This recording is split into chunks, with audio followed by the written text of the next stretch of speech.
For those of you who have applied for a BTO and managed to get a queue number, now the next big step is to choose the actual unit. This can be very overwhelming because, well, indeed, it's a very big decision. Whatever you decide will impact your daily life and financial standing for many years to come. That's why it's very important to be strategic and being prepared before you pick your unit.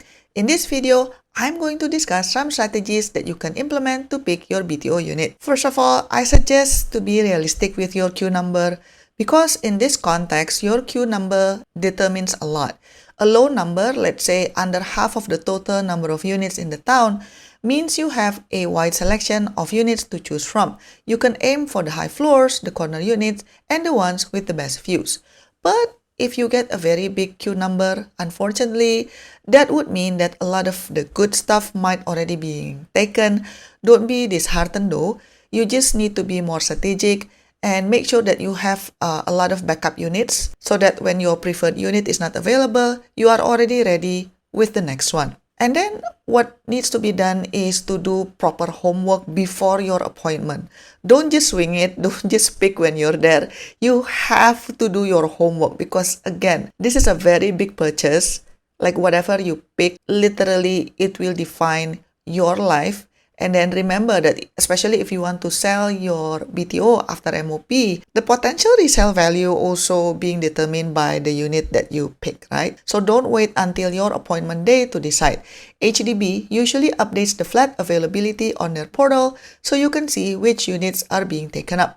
This is a very important tool for you to know. So what you need to do is create a short list. Based on your queue number, you can get a good idea of what will likely be left. Make a list of your top 5 to 10 preferred units in each tower. And then study the site plan. This is very crucial.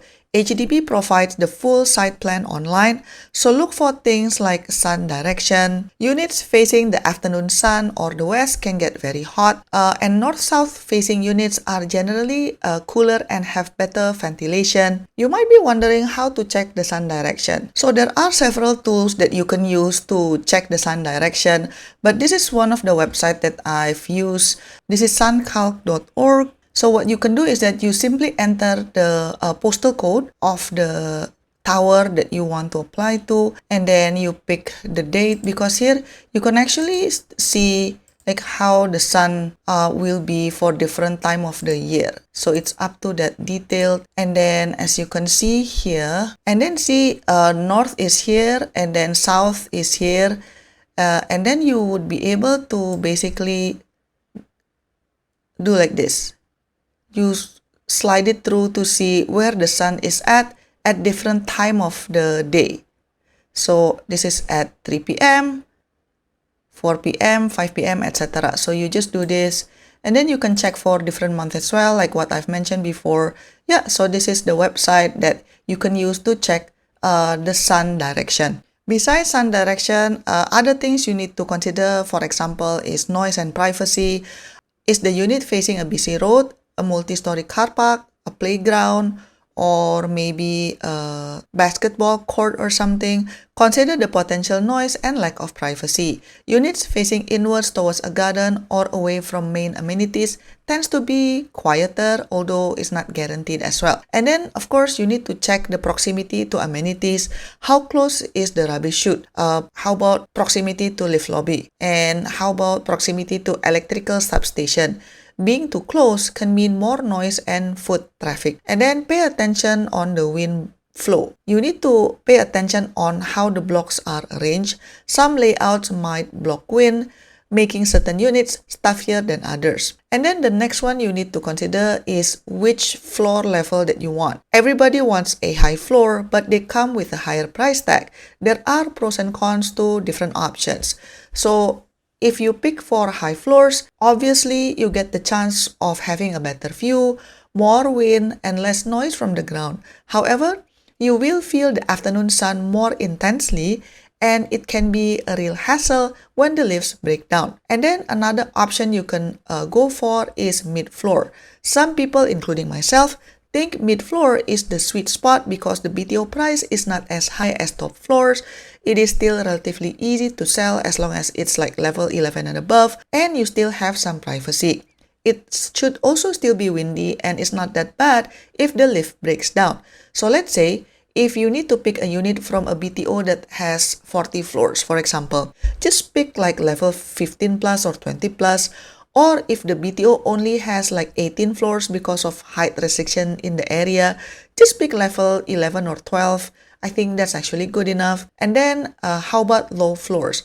So these units are generally cheaper. They can also feel cooler and more connected to the ground, and you basically don't have to worry if the lift break down. But again, there are a lot of downside, less privacy, more noise from people and traffic, potentially more insects, and then not to sugarcoat, it is really significantly more difficult to resell the place later on, especially for level 1 and level 2. Basically, level 4 and below, it's difficult. Even level 6 and below, it's challenging already. So if you have a good budget, buying high floors is still your best bet if you want to sell after MOP for the highest profit. But personally, I would just go with mid floors with a good view. From personal experience and observation, I suggest not to pick a flat at level 6 or lower because, as mentioned, it is just significantly more difficult to sell it down the road. And then another thing you need to do is discuss with your partner.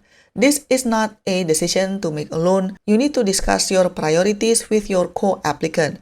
What's most important to you? Is it a good view, a cooler home, a quiet environment, or is it a budget? Agreeing on your non-negotiables beforehand will make the selection process smoother and less stressful. And then have a backup plan and also a backup for your backup plan. On the day of your appointment, be mentally prepared for disappointment. Unfortunately, your top choices may be gone.